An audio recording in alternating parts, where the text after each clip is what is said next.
Nem parece que faz tanto tempo que vivemos de instantes, uma coleção de agoras. Olhando daqui parece que passou, será? A urgência dava sentido àqueles dias. Já não era possível esperar pelos abraços, pelos encontros. O tempo tranquilo nos parecia um experimento de liberdade. E não é que nós estamos aqui, vivos, respirando a plenos pulmões. O ar ainda entra no olho como um mundo, como na boca o beijo, como nas mãos o alcance do gesto. E é ali na fresta dos muros, nos espaços vazios, nas lacunas, que habitam as perguntas. É também na fresta que um feixe de luz alimenta o que espera para nascer. Renascemos, resistimos, estamos mais fortes, podemos ouvir como nunca vozes que ecoam de uma urgência ancestral. É urgente, é a única revolução possível, a escuta. Lutemos juntos para encontrar o ponto de ruptura, a fresta. Diante dela, sem economia de afeto e presença, recobraremos a nossa integridade. Se cada um de nós puder vestir-se de palavra ou corpo, imagem ou música, história ou vida vivida, e encontrar novas hipóteses, teremos feito da fresta um elo, uma rede de pertencimentos, e não deixaremos ninguém para trás. O espaço da cidade será habitado de cultura. Será possível encontrar a força que nos faz lembrar quem somos e o que nos habita. A literatura como um direito. Cada habitante será nosso convidado para reaprender a sonhar. O que compõe o espaço de criação em Rio Preto que nem sequer imaginávamos? Em 2023, a Companhia Apocalíptica apresenta a 3ª edição da Fresta, uma jornada literária multilinguagens não competitiva, com uma programação presencial e virtual que revela artistas da cidade e promove o intercâmbio com todo o estado de São Paulo, quiçá com o mundo. São 50 horas de programação, 10 vertentes artísticas, mais de 150 artistas na programação. A cultura é e sempre será um lugar para onde voltar, a Fresta, através da qual jamais esqueceremos quem somos e o que realmente importa. Gente, eu sou a Kiara Terra e é um prazer encontrar vocês via podcast para conversar um pouco com essas duas pessoas que são nossos convidados queridíssimos. A gente está na 3ª edição do Fresta, que é uma jornada literária não competitiva aqui do interior paulista. E eu vou começar logo chamando a Maria Mello, e não vou falar muito sobre ela, vou pedir que ela se apresente. Maria, conta um pouquinho sobre sua trajetória, querida. Oi, Kiara. Oi, pessoal. Eu me chamo Maria Mello, como você disse, eu sou assistente social de formação, trabalho há 15 anos na área da inclusão de pessoas com deficiência em diversas frentes, voltadas à acessibilidade, inclusão e direitos dessa população. E estamos muito felizes de estar aqui participando, né, enquanto Fundação Dorina no Rio, hoje a instituição da qual eu faço parte. E estamos muito contentes de estar aqui em São José do Rio Preto, de participar dessa 3ª jornada, né? Foi uma parceria muito gostosa de ser construída. E é isso. Everton, conta um pouquinho pra gente um pouco sobre sua trajetória. E eu sei que vocês estão aqui desde ontem, aqui em São José do Rio Preto, e já conheceram um instituto que trabalha com pessoas que têm baixa visão, com reabilitação. Queria que vocês contassem um pouco do instituto, como é que foi a experiência, o que vocês viram e pensaram do interior paulista. Mas antes disso, conta um pouco o seu nome e sua trajetória. Everton por Everton. Ah, Boa tarde, gente. Boa tarde, boa noite. Não sei que hora você está ouvindo isso. Muito feliz de estar aqui também. É muito gratificante poder viajar e falando sobre inclusão, falando sobre acessibilidade. Eu sou um artista da cena, sou formado em artes cênicas pela USP e eu gosto de me classificar como um artivista, de pensar a arte e a cultura associada a causas sociais. sim. Então, eu trabalho com o público LGBT, já trabalhei com público em situação de rua, já dei aula de teatro e dança para pessoas cegas de baixa visão, e agora estou nesse campo da literatura inclusiva lá na Fundação Dorina, e é uma experiência incrível que a gente tem conhecido aqui nas cidades, principalmente aqui em Rio Preto, foi incrível. A gente foi hoje lá no Centro de Reabilitação Visual, e é um instituto que, nossa, eu tava quase mandando currículo ali, sabe? Maravilhoso. A gente foi muito bem recebido. Ontem a gente fez um sarau lá, parte da programação do Fresta. E hoje a gente foi para conhecer o espaço. Como no sarau a gente acaba atarefado, não deu para conhecer. Mas hoje a gente foi conhecer. E é um trabalho belíssimo. E a gente vê que tem pessoas ali trabalhando de verdade, assim, sabe? A gente vê que as pessoas estão ali engajadas no que elas fazem. A gente vê cuidado nos detalhes, assim, é muito, muito mágico. E lá na Dorina a gente faz a produção de livros, né? Então a gente faz produção de livros acessíveis. E a gente estava falando, né, que no nossa visão ali no escritório, a gente tem um livro exposto no nosso escritório e tal. Mas quando a gente chega aqui e a gente vê que esse livro foi usado numa aula, que ele foi construíram um Bumba Meu Boi por conta daquele livro que foi feito, e aí crianças usaram, adultos usaram, fizeram uma festa por causa daquele livro. Nossa, faz tudo fazer sentido, assim. É muito bonito ver o trabalho desdobrar, né? Encontrar com outros contextos e criar outras vidas e outros caminhos que a gente apontou ali no comecinho, poxa vida. Vocês têm um trabalho muito de referência no Dorina com literatura inclusiva. Né? Esse trabalho tem algumas vertentes.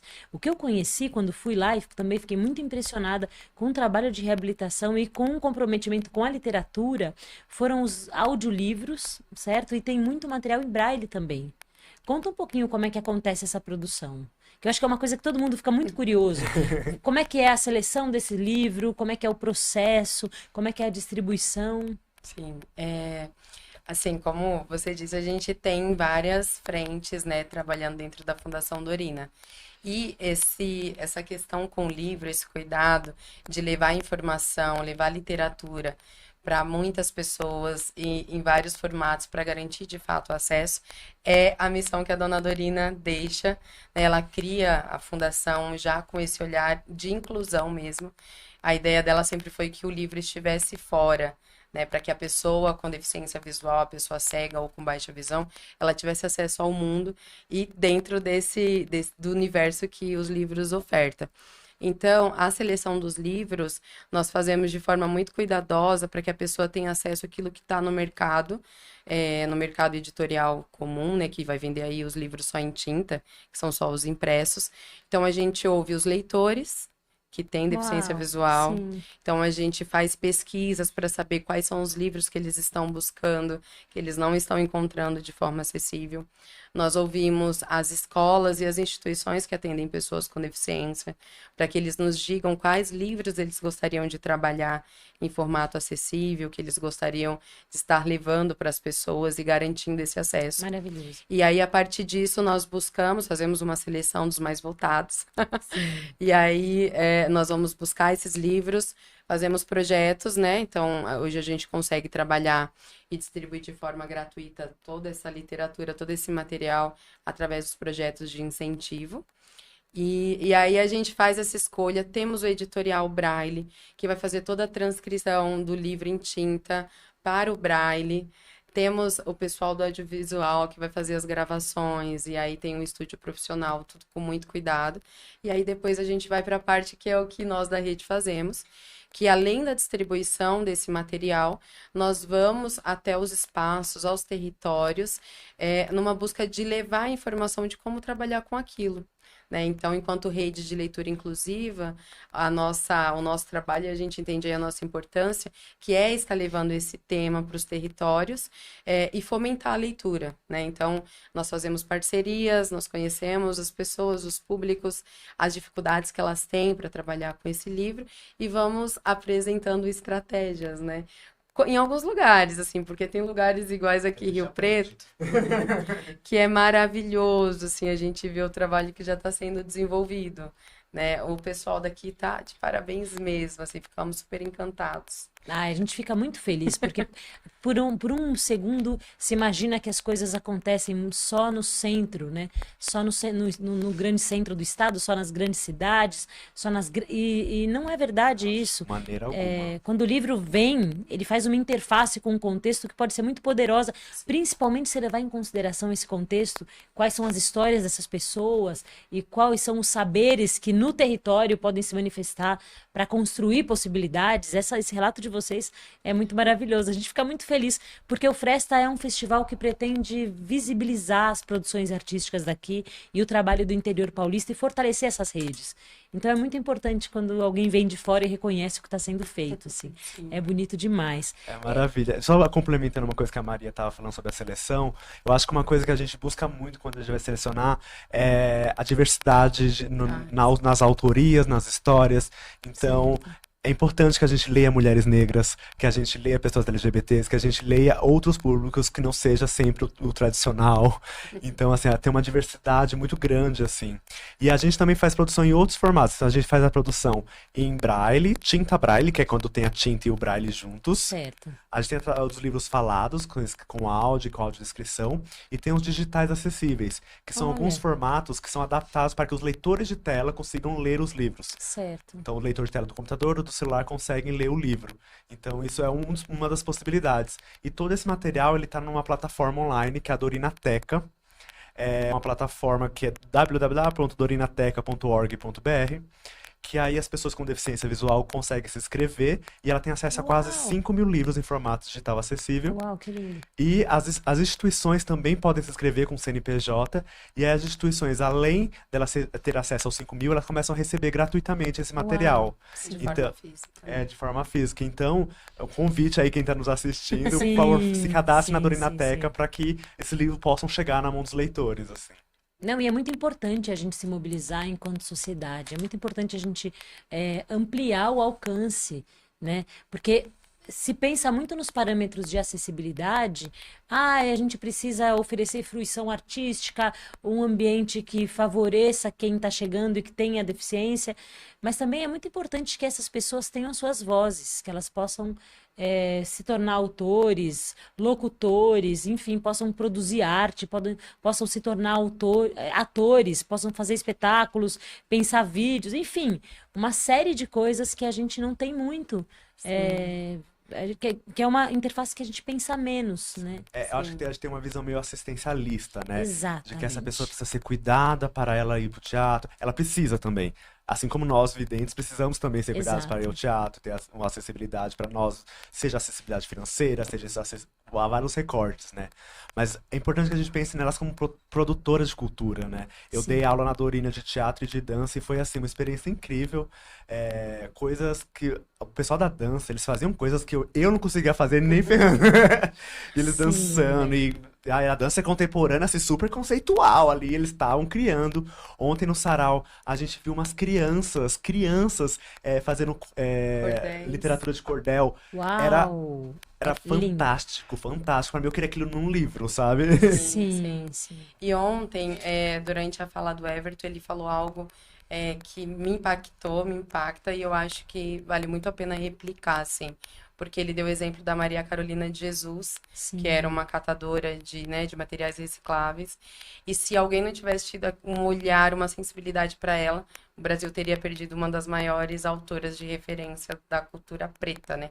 Sim, E sem aí, dúvida. ontem ele falou quantas pessoas cegas a gente não está perdendo pela falta do acesso à literatura.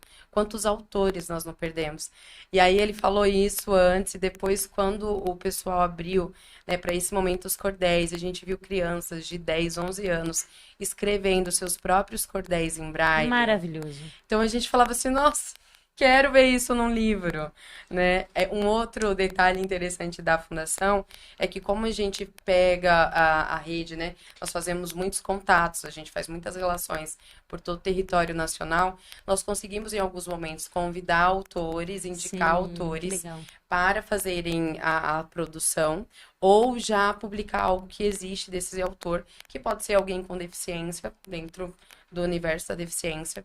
Outra coisa que nós sempre fazemos questão de fazer e pedimos que outros espaços tenham olhar você vai falar sobre esse tema, então é importante que você tenha professores especializados que falem disso. E se dentro disso você tiver professores com deficiência, é essa pessoa que você vai chamar, porque é diferente, inclusive a abordagem. Então, nós oferecemos cursos, estamos sempre convidando, de olho em quem é a pessoa ali que a gente pode convidar para dar, não é dar, né, porque não é isso, mas é garantir que esse espaço que é de direito seja respeitado e que a Sim. pessoa, né, ela possa ser protagonista da própria história e no caminho que ela escolher. Sem Que aí dúvida. pode ser qualquer um, né? Sem dúvida. Não, se a gente pensa, Maria, em políticas públicas, Sim, a gente precisa sensibilizar toda a sociedade para garantia de direitos, assim. sim. Acho que houve nesses últimos tempos uma um aumento da voz mesmo das pessoas com deficiência, apontando a questão do capacitismo, Sim. e isso chegou em lugares que não chegava antes. Então, as escolas têm ouvido essas questões, têm se deparado com essas questões como não se deparavam antes. Acho que amplificar esse debate tá no começo, né? Isso começou a acontecer, mas eu sonho que um dia que a gente vai ter um edital público para autores com deficiência, para atores, para companhias, enfim, para criadores com deficiência, e que não precise ser, né, necessariamente mediado por pessoas Sem que deficiência. não têm deficiência, Sim, né? exatamente. É preciso ampliar essa possibilidade desses talentos virem à tona. Senão a gente vive um mundo em que a gente fica ensinando um peixe a andar de bicicleta, Sim. né? Fica o tempo inteiro pensando num corpo único, numa cultura única, numa história única, numa ancestralidade única. Que não O existe. que não existe, né? Sim, sim. Eu acho que... Eu acho que tudo isso envolve quando a gente para de olhar essas pessoas como coitadas e necessitadas, quando a gente olha como seres humanos ativos na sociedade, né? Porque geralmente quais são os empregos que essas pessoas têm acesso? Então ela vai ser massagista ou ela vai ser ela vai revisar braille, ela vai ser alguém da secretaria da pessoa com deficiência, mas por que a gente não vê psicólogos cegos? A gente não vê advogados cegos, Sim, sabe? sem Por que dúvida. eles não estão em outros lugares? Porque tem esse olhar, porque livro para cego tem que ser um livro de autoajuda. Não, pelo amor de Deus. Eu fui pra Peruíbe agora, tem uma menina, eu quero ler a biografia da Bruna Surfistinha. Eu falei, é isso! Isso! É isso! É isso, né? Não restrinja meu mundo. Exatamente. Né? Não restrinja. A gente tem muitos sentidos, né? Não é um sentido só, e a gente tem corpos atípicos e vai ter corpos atípicos para sempre. Isso nos ensina muita coisa, Sim. né? Nos ensina a flexibilizar o que quer estar nesse mundo, né? Não quer perceber esse mundo e falar dele. Então, queridos, é uma alegria falar com vocês, assim, A gente também. tá aqui no Fresta, nessa terceira edição. Eu espero que a gente se encontre na quarta, na quinta, na sexta. Espero que a gente tenha, já fica a sugestão, uma vertente que seja de autores atípicos, né, com corpos atípicos, para que a gente consiga elevar esse debate, ampliar esse debate um Sim. pouco mais. Eu vou ter que liberar vocês, porque, gente, eles vão dar uma oficina no SESI daqui a pouco. Tá todo mundo esperando, eles têm um material lindo, já me mostraram, e eu não posso dar mais spoiler. Então eu queria, se a gente tivesse ao vivo, eu ia pedir uma salva de palmas. Como assim, Aqui, ó. Pra nós. muito obrigada, Fundação Dorina Novil, muito obrigada, Maria, Everton, e até o ano que vem. Até. Até.